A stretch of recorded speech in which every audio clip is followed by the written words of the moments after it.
ये वोटबंदी की तरफ जा रहे हैं क्या हम? आम आदमी, आप बताइए, आप भी गांव देहात से जुड़े हैं, कितने लोगों के पास अपने माता पिता का जन्म प्रमाण पत्र होता है? संदीप भाई, अभी आपने जो अभिषेक मनी सिंह जी से जो बात आपने कही कि चित भी मेरी और पट भी मेरी, तो वो चित और पट के लेकर जो है, मैं एक बात आपको याद दिलाऊंगा। 13 मार्च को लोकसभा में राहुल गांधी और कल्याण बनर्जी छाती पीट पीट के ये चिल्ला रहे थे कि मतदाता सूची की जांच परख किए बगैर चुनाव आयोग कोई चुनाव ना कराए। वेणुगोपाल जी 19 मार्च को राज्यसभा में, मैं 2025 की बात कर रहा हूँ, मैं 2024 की बात नहीं कर रहा हूँ, कि भाई चुनाव आयोग जिस प्रकार से आधार से लिंक कर रहा है वोटरों को, वो अपने आप में सर्वथा गलत है।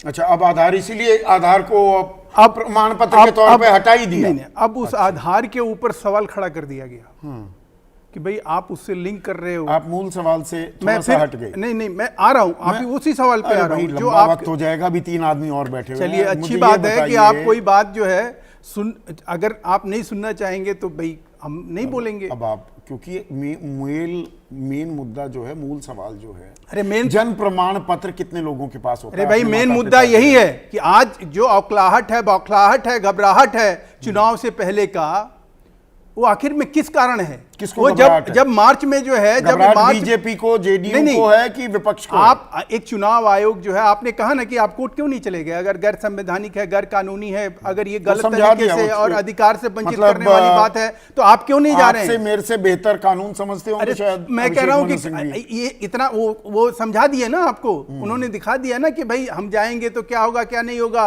अब रातों रात कहां से कहां सुप्रीम कोर्ट के दरवाजे खटखटाते फिरते हैं कि भाई इंसाफ चाहिए, तब तो कुछ अच्छा, मतलब टाइम नहीं लगता है। लेकिन मजाक बनाना, देश के कानून का मजाक बनाना, 1 महीने में 8 करोड़ लोगों की समीक्षा हो जाएगी।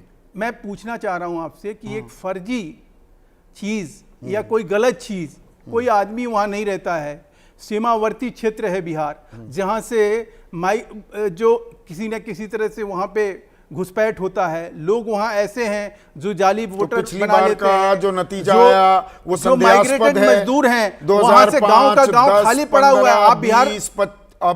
आप बिहार जाइए ना, आपको अगर इतना ही इसका जांच परख करना है कि ये जो है, अगर एक ऐसा, इन लोगों को तो स्वागत करना चाहिए, और जो पॉलिटिकल विपक्ष के हमारे मित्र हैं उनके लोगों को उसी तरह से करना चाहिए जैसे वो जिस दिन मतदान होता है, इस बात का दरअसल स्वागत करना चाहिए। ये आपका फेयर पॉइंट। एक सुनिए ना, जयंत जिज्ञासु स्वागत करने के बजाय सवाल उठा रहे हैं, हड़बड़ाहट, बौखलाहट है। जो बात महेश वर्मा ने कही, हार की सूरत पहले से ही दिख रही है तो लगे चिल्लाने। नहीं संदीप जी, दरअसल दीवार पर लिखी स्पष्ट इबारत की तरह तेजस्वी यादव जी के नेतृत्व में बिहार में महागठबंधन की सरकार बननी इन लोगों को दिखनी शुरू हो गई। इसलिए घबराहट में इन लोगों ने राजनैतिक तरीके से, चूंकि ये नहीं जीत सकते, तो इसलिए चुनाव आयोग की स्वायत्तता पर बट्टा लगाने का लोकतंत्र में पाप किया। और चुनाव आयोग को खुद अपनी विश्वसनीयता पर जब उसको कायम रखने की फिक्र नहीं है, तो इसलिए हम समझते हैं कि लोकतंत्र का ढांचा कमजोर होगा। 1952 के चुनाव से लेकर कि महाराष्ट्र में गड़बड़ झाला किया, यहां पर साफ सफाई करने उतरता है चुनाव आयोग, तो यहां भी सवाल, मतलब करे तो क्या करे फिर चुनाव आयोग?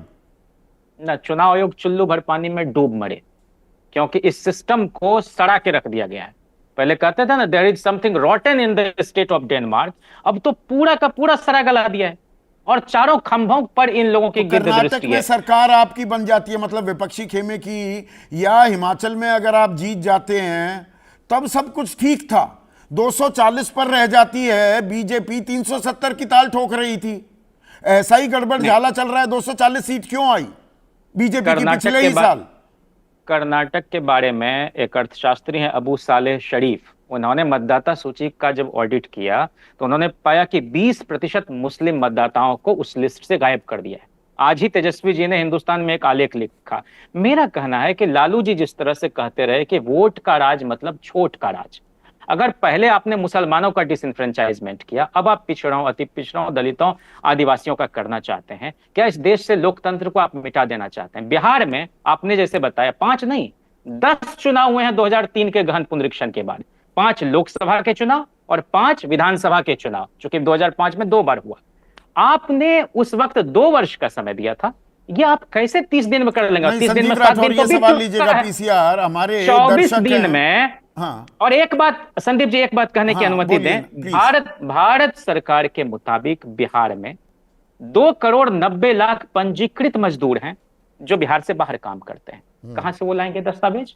और इतना ही नहीं, बल्कि एक और आंकड़ा मैं आपके सामने दूं कि 59% जो मतदाता 40 साल या उससे कम उम्र के हैं, यानी 4,76,00,000 लोग, उनको इस बचे 24 दिन में अपनी नागरिकता संबंधी दस्तावेज देना है। संजीव सिंह 19 राठौड़ लाख हैं, लोगों को अपनी जयंत नागरिकता जयंत हमारे साबित दर्शक करनी हैं होगी। विदिशा वासी, वो कह रहे हैं घुसपैठियों और फर्जी मतदाताओं के नाम कटेंगे, और वो अति आवश्यक भी है, नहीं है क्या? नहीं, इससे मैं 100% सहमत हूं कि ये फर्जी मतदाता, अदृश्य मतदाता जो महाराष्ट्र से चल के बरास्ता हरियाणा दिल्ली पहुंचता है, इस पर तो ऐतराज होना ही चाहिए।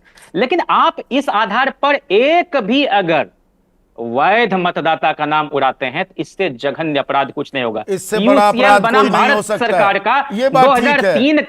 2003 का जो मामला है, उसमें सुप्रीम कोर्ट ने कहा कि वोट देना संवैधानिक अधिकार है। नहीं, बिल्कुल, मैं इस किसी बात को से इत्तेफाक वंचित रखता करना हूं, एक भी व्यक्ति लोकतंत्र के को खिलाफ है। वंचित नहीं किया जा सकता। पर और आशुतोष, एक सेकंड, यही बिहार में करने थैंक यू।